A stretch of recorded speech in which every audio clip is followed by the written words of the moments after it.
നമസ്കാരം. ഒരു MLAയുടെ വാർത്താ സമ്മേളനമാണ് വിഷയം. മറ്റാരുമല്ല, ടി സിദ്ദിഖ് MLA. പ്രധാനപ്പെട്ട ഒരു ചോദ്യം ഉണ്ടായിരുന്നു. വയനാട് നിന്ന് MP ആയ പ്രിയങ്ക ഗാന്ധി വയനാടിൻ്റെ പുനരധിവാസത്തിന് എന്ത് കൊടുത്തു?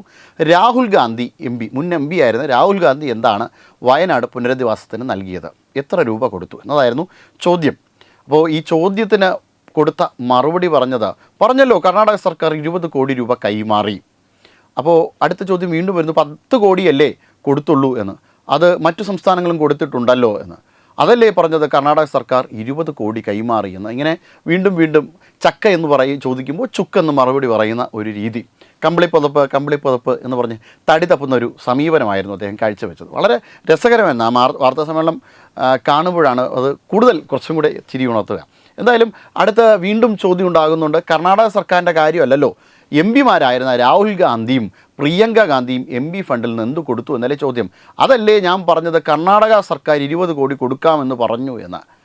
അപ്പോൾ മാധ്യമങ്ങൾ വീണ്ടും ചോദിച്ചു, അതല്ലല്ലോ ചോദ്യം, MP ഫണ്ടിൽ നിന്ന് പ്രിയങ്ക ഗാന്ധിയും മുൻ വയനാട് MPയും എന്ത് കൊടുത്തു എന്നല്ലേ ചോദ്യമെന്ന്.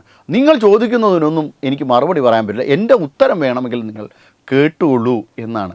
സത്യത്തിൽ ഒരു MLAയുടെ ഗതികേടിനെക്കുറിച്ചാണ് നമ്മളിപ്പോൾ ആലോചിക്കുന്നത്. സ്നേഹത്തിൻ്റെ കട തുറന്നു വെച്ചിട്ട് ആൾക്കാർ ബുദ്ധിമുട്ടുമ്പോൾ, ആൾക്കാർ വല്ലാതെ സങ്കടപ്പെടുന്ന, അതായത് ആൾക്കാർ ദുരിതത്തിലാകുന്ന അവസ്ഥയിൽ എന്താണ് ഒരു MP ചെയ്യേണ്ടത്, അത് ചെയ്തോ ഇല്ലയോ എന്നതാണ് പ്രധാനമായും മാധ്യമപ്രവർത്തകർ ചോദിച്ച ചോദ്യം. അതവരുടെ കടമയാണ്. ഫോർത്ത് എസ്റ്റേറ്റ് എന്ന നിലയിൽ മാധ്യമപ്രവർത്തകർ ആ ചോദ്യം ചോദിക്കുക തന്നെ വേണം. പക്ഷേ ഇദ്ദേഹത്തിന് കൊടുക്കാൻ മറുപടിയൊന്നുമില്ല. സ്നേഹത്തിൻ്റെ കടയ്ക്കകത്ത് കട പൂട്ടിപ്പോയി എന്നതാണ് വാസ്തവം. സ്നേഹത്തിൻ്റെ കട എന്നത് ഒരു മിത്താണ്, അതൊരു സങ്കല്പം മാത്രമാണ്. അല്ലാതെ അവിടെ യഥാർത്ഥത്തിൽ സ്നേഹത്തിൻ്റെ ഒരു കടയും ഒരാളും തുറന്നു വെച്ചിട്ടില്ല. ഒരു രാഹുൽ ഗാന്ധി, ഒരാളും എന്ന് പറയുമ്പോൾ കോൺഗ്രസിൽ നിന്ന് ഒരാളും തന്നെ തുറന്നു വെച്ചിട്ടില്ല. രാഹുൽ ഗാന്ധി പ്രത്യേകിച്ചും അദ്ദേഹത്തിന് ഇവിടുത്തെ പണി എങ്ങനെയെങ്കിലും ഒക്കെ തീർത്തിട്ട് നേരെ ഇറ്റലിയിലേക്ക് പോയി അവിടെ സർദിനോയിലോ മറ്റെവിടെയെങ്കിലും ഒരു ഐലൻഡിലേക്ക് പോയി, അവിടെ ബംഗ്ലാവൊക്കെ ഉണ്ട് അദ്ദേഹത്തിന്, അവിടെ ചെന്ന് സുഖകരമായി ജീവിക്കുക എന്നതാണ്. അവിടെ അദ്ദേഹത്തിന് കാമുകി ഉണ്ട് എന്നുള്ള വാർത്തകളൊക്കെ വരുന്നു. ആ രീതിയിൽ അദ്ദേഹത്തിന് അവിടെ സുഖകരമായി ജീവിക്കുക, ഇവിടെ ഇലക്ഷനോ മറ്റുള്ള കാര്യങ്ങളോ ഒക്കെ വരുമ്പോൾ അങ്ങോട്ടേക്ക് പോവുക, രസകരമായ അദ്ദേഹത്തിൻ്റെ അവധിക്കാലങ്ങൾ ആഘോഷിക്കുക, തിരിച്ച് ഇവിടെ വന്നതിന് ശേഷം വീണ്ടും എന്തെങ്കിലുമൊക്കെ കാട്ടിക്കൂട്ടിയതിന് ശേഷം വീണ്ടും രക്ഷപ്പെടുക. അല്ലാതെ ഇവിടെ ആരൊക്കെ ഉരുൾപൊട്ടിയെന്നോ അല്ലെങ്കിൽ പ്രളയത്തിൽ ആണ്ടുപോയെന്നോ എന്നും ഇദ്ദേഹത്തിന് അറിയേണ്ട കാര്യമേ ഇല്ല.